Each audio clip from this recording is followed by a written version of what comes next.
I just can't believe that we are seeing what's happening in Melbourne. For people who don't know, if there's anybody who doesn't know, Melbourne is under the strictest lockdown in the world. They have an 8 p.m. curfew. They're only allowed out once a day for 1 hour to exercise. They're not allowed to travel beyond 5 kilometers of their homes, and if they do travel beyond that point, they need to carry documentation proving they're essential workers. They have police checkpoints all over the street, and police are breaking their windows and tearing them out of their cars if they refuse to identify themselves. Police are breaking into people's homes without a warrant, and then of course people are being assaulted in the street by police for walking around without masks.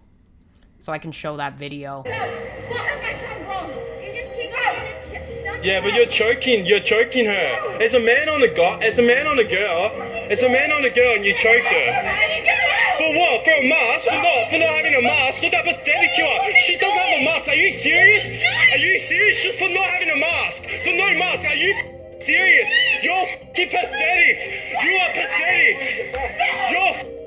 You're So for all the people who say, who have been saying this whole time, what rights do you imagine have been taken from you? What rights do you have left? These people can't walk around outside. And they have what? Slightly over 300 deaths in 6 months of a pandemic. 300. And now we're dealing with a completely different argument.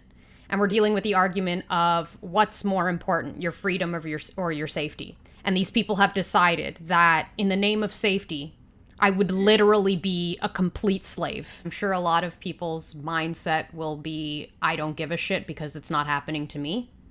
Because everybody likes to pretend that they do everything for the benefit of others. Really, the only reason people in the States and in Canada don't give a shit about what's happening in Australia is because it's not happening to them. This is coming for you next. If you don't care what happens to other people, that's fine. But it's coming for you next. What's the purpose of this stand 6 feet apart thing? You stand 6 feet apart, it's much easier for facial recognition to pick up on your face. It's really hard for facial recognition technology to work if you're all smashed together, right? You look at it and it's so obvious.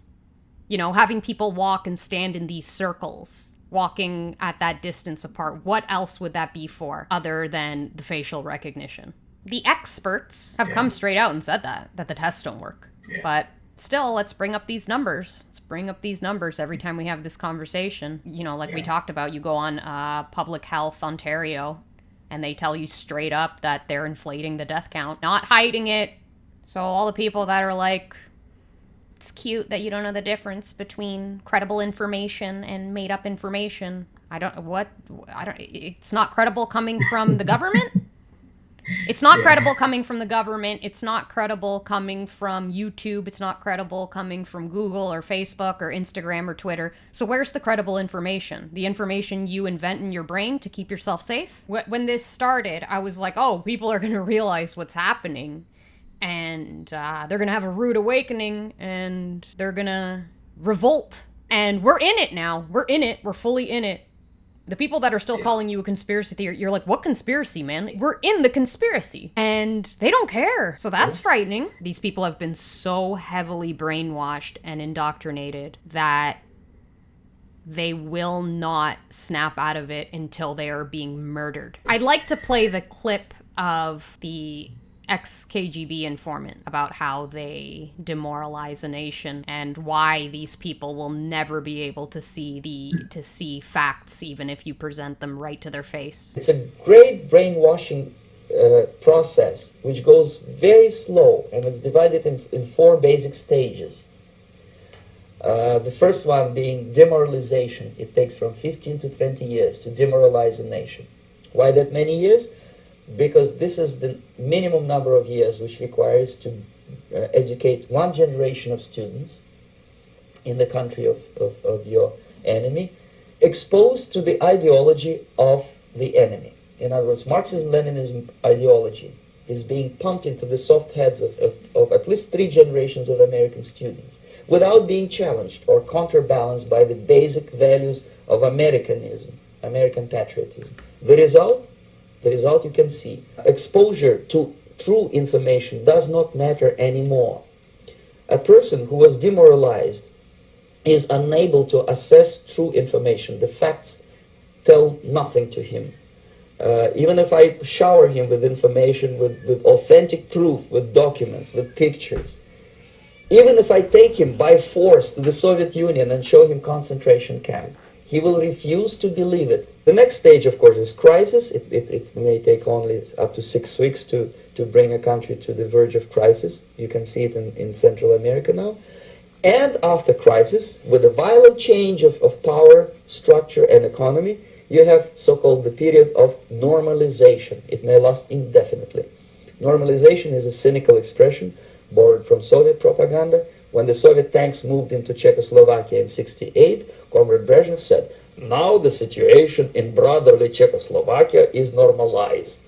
This is what will happen in the United States if you allow all these schmucks to bring the country to crisis. Did I send that to you, the Yale study where they go through the different psychological manipulations to persuade people to get this COVID vaccine? They're talking about using shame, embarrassment. Imagine the shame you will feel if you spread this disease to the elderly. Oh yeah, imagine how guilty I would feel. Didn't you guys cram all of our elderly?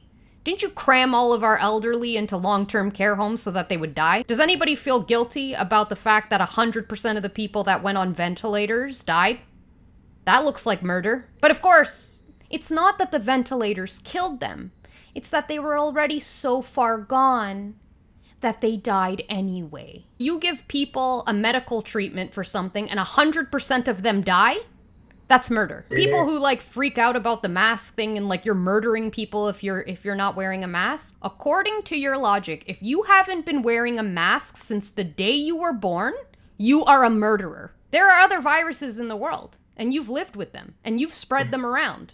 You've been murdering people your whole life. We have a Lyme disease epidemic, and doctors won't even admit that chronic Lyme exists. You think these people give a shit about you? At what point did the government start to care? They poison us in our water. They poison our food. What's McDonald's made of? Is there even any food in that shit?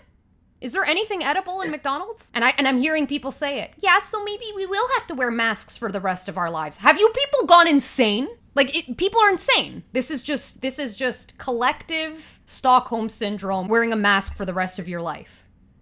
Putting a goddamn bubble over your head. Putting kids in little plastic cages at school. Little kids in cages. I mean, wasn't it just, 2 years ago that we were so mad about Trump putting kids in cages? Now we're gonna do that to every kid on Earth? Just how nonsensical it is. You're so afraid of a virus. You're willing to go protest with thousands of people as long as you put a mask on, because the mask is what? Put on your mask, you're invincible? Again, like little kids. You know they're just waiting for fall. They're waiting for flu season. The foreshadowing has been there the whole time because, seasons change and people get sick. So we're gonna go into fall and a bunch of people are gonna get sick.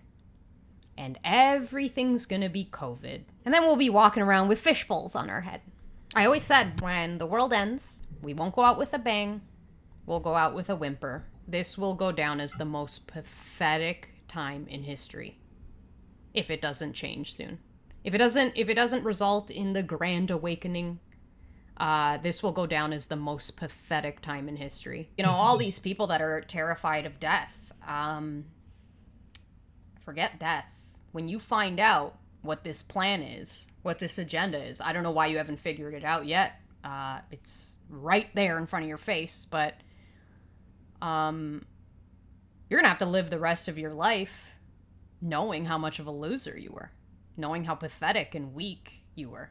Think of what you're gonna feel on your deathbed. When your kid's walking around with a fishbowl on their head, chipped, tracked, no control, no freedom, can't play in a playground, can't touch another human being, you're gonna feel really pathetic for what you did.